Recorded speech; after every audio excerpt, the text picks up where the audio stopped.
할렐루야. 사랑하는 대강의 가족 여러분, 오늘 하루도 하나님의 말씀과 동행하는 삶이 되길 소망합니다. 오늘 함께 나눌 하나님의 말씀은 사도행전 11장 25절에서 26절 말씀입니다. 바나바가 사울을 찾으러 다소에 가서 만남에 안디옥에 데리고 와서 둘이 교회에 1년간 모여 있어 큰 무리를 가르쳤고, 제자들이 안디옥에서 비로소 그리스도인이라 일컬음을 받게 되었더라. 아멘. 오늘날 예수 믿는 사람들을 가리켜 흔히 그리스도인이라는 표현을 씁니다. 본문 26절의 기록대로 이 명칭은 안디옥에서 처음 세상 사람들로부터 불려진 칭호입니다. 아시는 분은 아시겠지만 처음 이 칭호는 존경스러운 칭호가 아니었습니다. 그리스도 족속이라는 뜻이 담긴 절반은 욕이요, 절반은 익살스런 전체적으로 경멸하는 별명이었습니다. 왜냐하면 당시의 그리스도인들이 안디옥 사람들과는 판이하게 다른 삶을 살았기 때문입니다. 그러나 이 별명은 오늘날 매우 명예스러운 이름이 되어 있습니다. 그래서 오늘 이 시간은 당시의 생활상과 연관해서 안디옥의 성도들이 어떻게 살았기에 이 그리스도인이라는 별명을 얻게 되었는지를 우리가 함께 살펴봄으로써 그리스도인이란 어떤 사람인가를 깨닫고자 합니다. 여러분, 그리스도인이란 어떤 사람입니까? 첫째는 우상을 떠난 사람들입니다. 안디옥은 지중해에서 약 24km 떨어진 오로네스강 하구 근처에 위치한 세계 3위의 거대한 국제도시였습니다. 따라서 이 도시에는 다양한 인종들이 거주하면서 다양한 우상들을 섬겼습니다. 특히 다프네라는 우상을 섬기는 일이 성행했는데, 이 다프네는 아폴로 신이 사랑하던 처녀로 아폴로의 꾀임에 빠지지 않으려고 월계수로 변해 버렸다는 신으로서 이 신의 신전이 안디옥 8km밖에 월계수 숲속에 자리 잡고 있었습니다. 안디옥의 성도들이 그리스도인이라고 불린 것은 바로 예수를 믿고 이러한 우상들로부터 떠났기 때문입니다. 모두를 다 섬기다시피 하는 우상을 유독 그리스도 예수를 믿는 성도들이 거부했기 때문에 그리스도인이라고 불렀던 것입니다. 그러므로 어떤 사람들이 그리스도인입니까? 우상을 떠난 사람들입니다. 오직 한 분이신 하나님 외에는 마음을 두지 않는 사람들이 그리스도인입니다. 그렇다면 스스로 물어봅시다. 나는 그리스도인입니까? 한 분이신 하나님 외에는 그 어떤 것에도 마음을 두지 않고 살아가고 있습니까? 예수만 의지합니까? 물질이나 자녀나 남편이나 아내를 의지하는 것 아닙니까?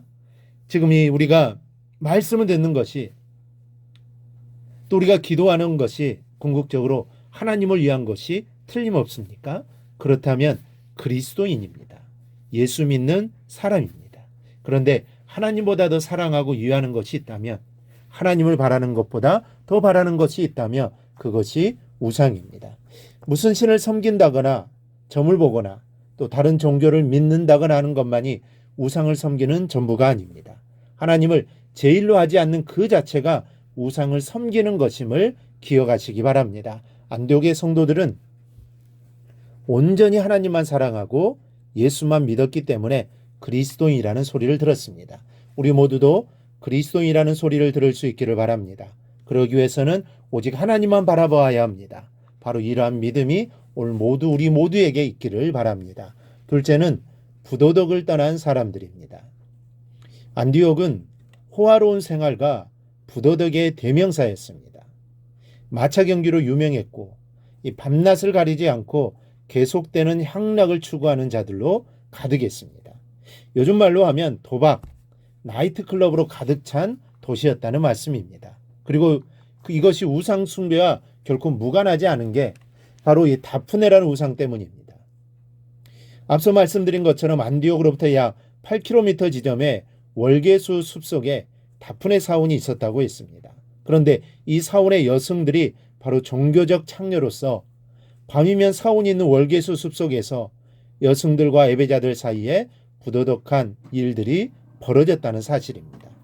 종교가 인간의 생활에 끼치는 영향은 예나 지금이나 실로 막대합니다. 영생과 구원의 문제는 놔두고라도 종교가 무엇을 말하느냐에 따라 삶이 달라집니다. 이 사이비 종교에 속아 가정 타판이 일어나고 집단으로 자살하는 경우를 보십시오. 그러니 하물며 많은 사람들이 신봉하는 대중적인 종교의 영향이 얼마나 막대하겠습니까? 여러분, 언제든지 사회의 타락이 전에 종교의 타락이 먼저 있다는 사실을 기억하시기 바랍니다. 종교가 타락하면 사회의 도덕성이 자동적으로 사라집니다. 오늘날 우리나라의 타락상을 보면서 정말 목회자 한 사람으로서 부끄럽기 짝이 없습니다. 다 목회자가 성도들을 잘못 가르치고 제대로 보여주지 못했기에 성도들이 제대로 살지 못한 결과로 이어졌다라고 생각을 합니다. 그래서 이렇게 청소년들이 가출해서 퇴폐업소의 종업원으로 둔갑하는가 하면 윤락과 향락만 추구할 정도로 타락한 사회가 된 것입니다. 기독교와 성도들이 제 역할을 감당하지 못하고 제대로 살지 못했기에 이렇게 된 것입니다. 그만큼 제대로 된 그리스도인이 적다는 증거입니다. 여러분 하나님을 사랑하십니까? 도덕적으로 타락하지 않았다고 자부하십니까? 성적인 것만을 묻고 있는 게 아닙니다.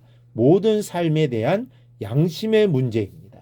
우상을 떠나고 부도덕한 삶을 떠나야 그리스도인인 것을 기억하시기 바랍니다. 그리고 우리 모두도 안디옥 지역에 살았던 그리스도인처럼 살아갈 수 있기를 소망합니다.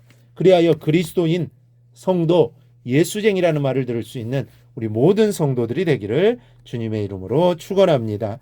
오늘 묵상한 말씀을 굳게 잡고 삶으로 실천하며 살아내는 대강의 모든 성도들이 되기를 축복합니다.